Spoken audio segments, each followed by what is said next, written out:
Mes chers amis, loués soient Jésus et Marie. Je vais vous lire maintenant, comme chaque mois, les nouvelles que j'ai envoyées de Medjugorje le 16 avril 2024. Point 1. Le 25 mars 2024, la voyante Maria a reçu le message mensuel. Chers enfants, en ce temps de grâce, priez avec moi pour que le bien triomphe en vous et autour de vous. De façon particulière, petits enfants, priez en union avec Jésus sur le chemin de croix. Déposez dans vos prières cette humanité qui erre sans Dieu et sans amour. Soyez prière, soyez lumière, soyez témoins auprès de tous ceux que vous rencontrez, petits enfants, afin que le Dieu de miséricorde vous fasse miséricorde. Merci d'avoir répondu à mon appel. Point 2. Une femme a frappé à ma porte. Elle faisait peine à voir. Tous les traits de son visage tiraient vers le bas. Ses yeux, ses joues, sa bouche, tout s'affaissait. Elle se mit à énumérer tous ses malheurs. Son mari, son travail, ses enfants, sa santé, ses finances. Il semblait que tout s'écroulait dans sa vie et que sa souffrance était sans fond. Elle était comme enfermée dans la prison de ses malheurs qu'elle ressassait en boucle. Plus elle se débattait, plus elle se blessait. Son espérance était au niveau 0. Pas question alors pour moi de la laisser repartir dans cet état. Alors je lui ai proposé de faire un régime très sérieux durant 24 heures. Non pas bien sûr un régime alimentaire, mais une autre sorte de régime en 2 points. 2 points très exigeants à première vue, mais indispensables pour elle. Premier point. D'abord, elle devait cesser absolument de se plaindre. Or, faire barrage à toute lamentation n'est pas facile. Le fait de se plaindre est parfois la réaction instinctive et non contrôlée d'un cœur insatisfait et aussi une habitude souvent inconsciente. Si cela n'est pas facile, c'est possible, à condition de le décider de façon ferme, car nous avons tous reçu la liberté, un grand don de Dieu, la liberté de choisir le bien et de renoncer au mal.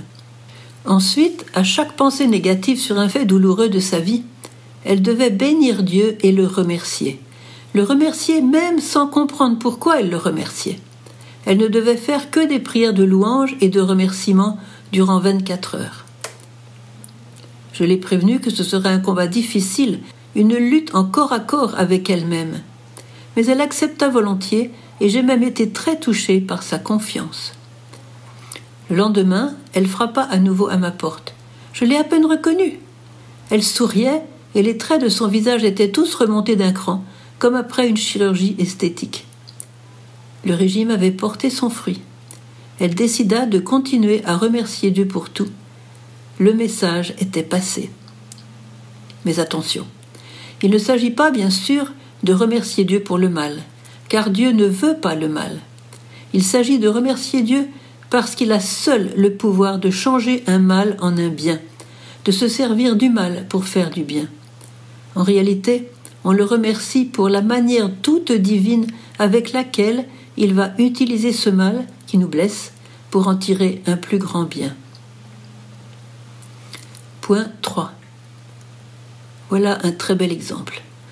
Le mal le plus atroce qui existait sur la terre est d'avoir crucifié l'auteur de la vie, Jésus, le Fils de Dieu.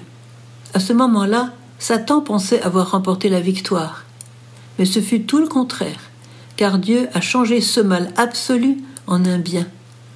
Car c'est par la mort du Christ que la mort a été vaincue sur son propre terrain et que les portes de la vie éternelle nous ont été ouvertes. Si un tel mal a pu être transformé en un immense bien, combien plus nos propres maux seront-ils engloutis dans la victoire du Christ? Et si nous les offrons avec amour, ils porteront de beaux fruits de lumière et de gloire. On ne se trompe jamais en remerciant Dieu pour tout ce qui nous arrive. Et j'aime beaucoup citer cette parole de la petite Thérèse. Le secret du bonheur est de trouver magnifique tout ce que Dieu nous envoie. Et ce mot aussi de Jean-Paul II à son retour de la clinique Gemelli à Rome, après son attentat du 13 mai 1981. Durant un repas, Jean-Paul II demanda à quelques évêques présents qui l'avaient invité « À votre avis, qui a fait le coup ?» Chacun avait son opinion, mais lui-même déclara « C'est Satan ». Puis il ajouta que même Satan pouvait être un instrument dans les plans de Dieu. Parmi les nombreux fruits de cet attentat contre Jean-Paul II, en voici 3 qui me semblent remarquables. Petit a. C'est durant son séjour à la clinique Gemelli que Jean-Paul II a pris connaissance du dossier sur Fatima, notamment des demandes de la Vierge et des secrets confiés aux 3 petits bergers. En effet, Monseigneur Paolo Nilizza, qui avait tissé des liens importants avec la voyante Lucia, a apporté ces documents privés au Saint-Père, qui n'en avait pas encore pris connaissance. Or, c'est à la suite de cette lecture que Jean-Paul II a décidé de consacrer le monde au cœur immaculé de Marie, selon la demande de la Vierge, et cela fut réalisé le 25 mars 1984, place Saint-Pierre. Un autre événement notoire, comme fruit, a pu être diffusé quelque temps plus tard dans le monde entier. Ce fut la rencontre du Saint-Père avec son tueur, Mehemed Ali Aqsa, et le dialogue historique entre ces 2 hommes si différents. Le 27 décembre 1983. Ce fut un témoignage bouleversant de pardon chrétien dans un monde si déchiré par la haine et la violence. Un autre événement notoire fut la surprise du chirurgien qui a opéré le Saint-Père. Il s'est trouvé devant un fait inexplicable scientifiquement. Il lui semblait qu'une main invisible avait détourné la balle qui devait provoquer la mort du pape. Et comme cet attentat eut lieu le 13 mai, jour anniversaire des apparitions de Fatima, le diagnostic était limpide. La Vierge de Fatima a voulu protéger son fidèle serviteur, et c'est sa main qui a détourné la balle. Point 4. Un prêtre qui n'a pas son égal. Ces derniers temps, beaucoup se sont familiarisés avec celui qu'on appelle le Padre Pio de Naples, Don Dolindo Ruotolo, qui repartit vers le Père en 1970, juste 2 ans après le Padre Pio. Or, il est en train de soulager, apaiser, voire guérir un grand nombre de personnes de l'anxiété, de la peur, de l'angoisse devant les épreuves de la vie. Et cela, gratuitement, à la maison, sans bruit. Or, aujourd'hui, guérir de la peur, surtout la peur du futur, est une grande grâce que le ciel veut donner à tous ses enfants. J'ai une amie canadienne, fervente catholique, qui souffrait beaucoup de terribles injustices dans son travail. Elle devait affronter chaque jour la haine d'une personne malveillante qui avait fait d'elle en quelque sorte son bouc émissaire. C'était une vraie flagellation. Cela durait depuis des années. Devant l'impossibilité concrète qu'elle avait de changer la situation, elle se battait courageusement pour ne pas craquer et ne pas rendre le mal pour le mal. Au contraire, elle priait et pardonnait chaque jour à cette personne. Quand je lui ai parlé de Don Dolindo et de sa fameuse prière d'abandon, elle décida de la pratiquer intensément. Chaque jour, elle présentait son ennemi au Seigneur et abandonnait entre ses mains cette situation intenable, lui demandant de s'en occuper lui-même.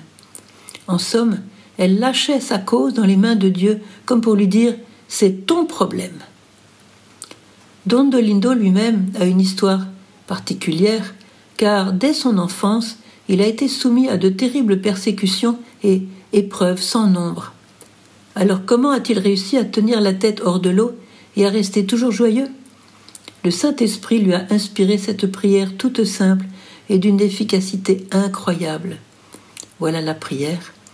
« Jésus, je m'abandonne à toi, c'est à toi d'y penser. » Je répète, « Jésus, je m'abandonne à toi, c'est à toi d'y penser. » Facile à dire, certes, mais pour nous qui voulons tout contrôler, il s'agit de laisser Jésus s'occuper de la situation sans vouloir la gérer par nous-mêmes et encore moins nous agiter devant l'obstacle.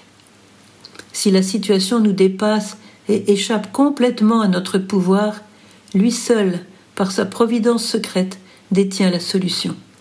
Encore faut-il que nous le laissions agir. Prenons l'exemple d'un chirurgien en train d'opérer un cas difficile qui requiert une grande concentration de sa part. Heureusement que le patient est endormi. Imaginez s'il se mettait à s'agiter et à lui donner des conseils, ce serait la catastrophe. Mais revenons à mon amie canadienne. Elle a fait tout ce qui était en son pouvoir, prier, pardonner, se taire, offrir. Et elle a livré au Seigneur la partie essentielle qui n'était pas en son pouvoir. Elle a multiplié ses actes d'abandon avec la formule de Don Dolindo. Elle y a mis toute sa confiance, sa foi et son amour. Et voilà, le résultat ne s'est pas fait attendre. En peu de temps, les autorités de cette entreprise ont prié la personne malveillante de quitter son poste. Et elle a été remplacée par une femme honnête et sensible. Alors mon ami peut maintenant collaborer avec cette personne de façon fructueuse. Et un merveilleux vent de paix a commencé à souffler sur ce bureau. Voilà un cadeau à saisir. Dans son testament, Don Dolindo a déclaré « Quand je serai mort, venez à moi, frappez 3 fois sur ma tombe et je vous répondrai. » Quelle bonne nouvelle! Mais dans la prière, j'ai signalé à Don Dolindo que cela sera difficile pour les personnes qui vivent loin de l'Italie. Mais comme il est très large d'esprit, je lui ai proposé d'accorder les mêmes grâces à tous ceux qui voudront en profiter, quelle que soit la distance qui les sépare de la ville de Naples. Comment? Le moyen est simple. Il leur suffira de frapper 3 fois sur la photo de sa tombe. Il vous faudra trouver la photo de sa tombe sur un livre ou sur le computer ou sur votre ordinateur. Je savais bien que le saint de la confiance ne pourrait pas résister à un tel acte de confiance de la part de ses frères et sœurs éloignés. Enfin voilà ce que je lui ai suggéré maintenant, c'est à chacun de décider ce qu'il choisit. Point 5.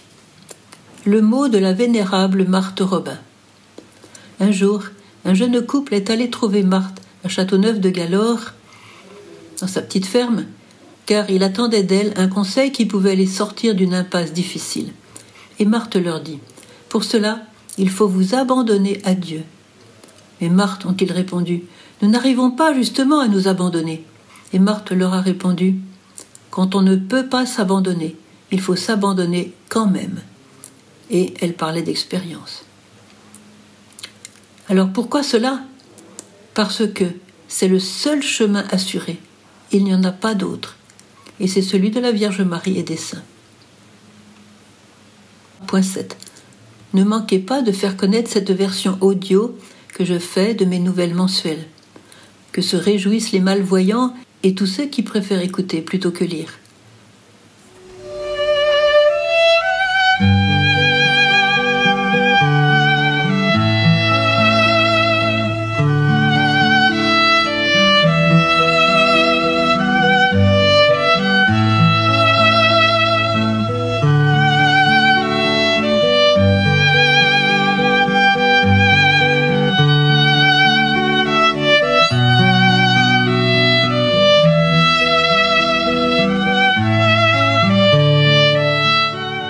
Cher Gospa, ton Fils Jésus t'a envoyé à nous pour nous venir en aide, car il est temps de nous réveiller.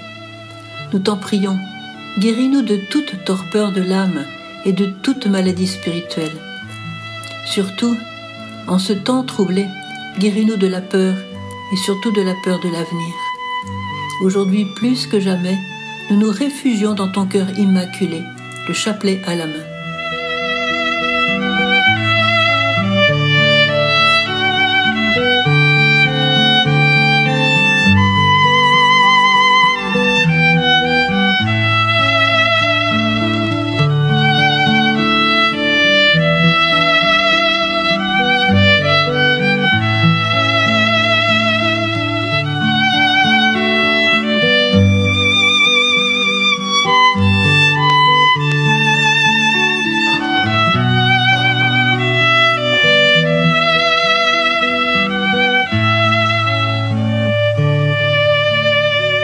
Dans quelques jours, nous fêterons Saint Joseph Artisan, le 1er mai. C'est le moment de l'invoquer pour qu'il vienne en aide à tous ceux qui cherchent du travail et pour qu'il nous aide à travailler comme lui sous le regard du Père Céleste, avec une intention pure. Que Dieu vous bénisse tous au nom du Père, du Fils et du Saint-Esprit. Amen.